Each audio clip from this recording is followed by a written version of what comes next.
Assalomu alaykum. Hurmatli bizani kuzatib boruvchi obunachilarimiz. Mana bugun biza bu kishini yo'llariga kelganmiz. Bu kishi Nodir aka Qo'ziyev.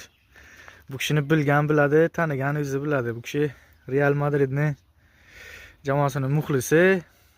Shu o'zlari Alyans jamoasida o'ynaydilar, Buxoro komandasida. Klichkalari Roberto Carlos adashmasam. Lekin bugun gap bu kishi haqida emas. Bugun gap mana bu darvoza haqida. Nima deyapti darvoza? O'zlaringiz baho beringlar. Ustalarimizni mehnatiga, san'atiga, dizaynerga baho beringlar. Qanday chiqqan? Bu darvozani o'zi bu Real Madridning emblemasi o'zi bir boshqa dunyo. Bu darvozaga keladigan bo'lsak, yonlari, taglari shviler bo'lgan, o'yinlik shvilerdan profillari 1.7 stenkada bo'lgan 6x4, listlari oldi orqa 1.8 listlardan foydalanganmiz. Shuma izolyatsiya qilingan. Xudo xolasa yana 1-2 oylardan keyin yonlarda yana bitta darvoza bor, bu qirlarda uni ham olib kelamiz. U sir bo'ladi.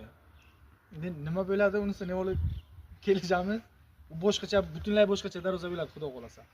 Kimga shunaqa xizmatlarimiz kerak bo'lsa, pastdan nomer qoldiramiz, bemalol aloqaga chiqishlaringiz mumkin. Biz doim xizmatda. Nodir aka,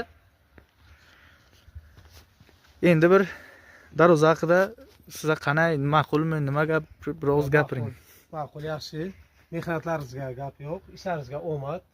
Shunaqa buyurtmalar ko'paysin sizlarga. Nasib etsa keyingi darvozamiz kuzatishda davom etsalar, obunachilarimiz qanaqaligini o'zlari ko'rib boradilar. Aka bergan pulingizga rozi bo'ling. Roziman. Yaxshi kunlarda xizmat qilsin. Iloyim Alyans jamoasi ham shu Real Madridga o'xshagan yuksaklarga ko'taraversin iloyim.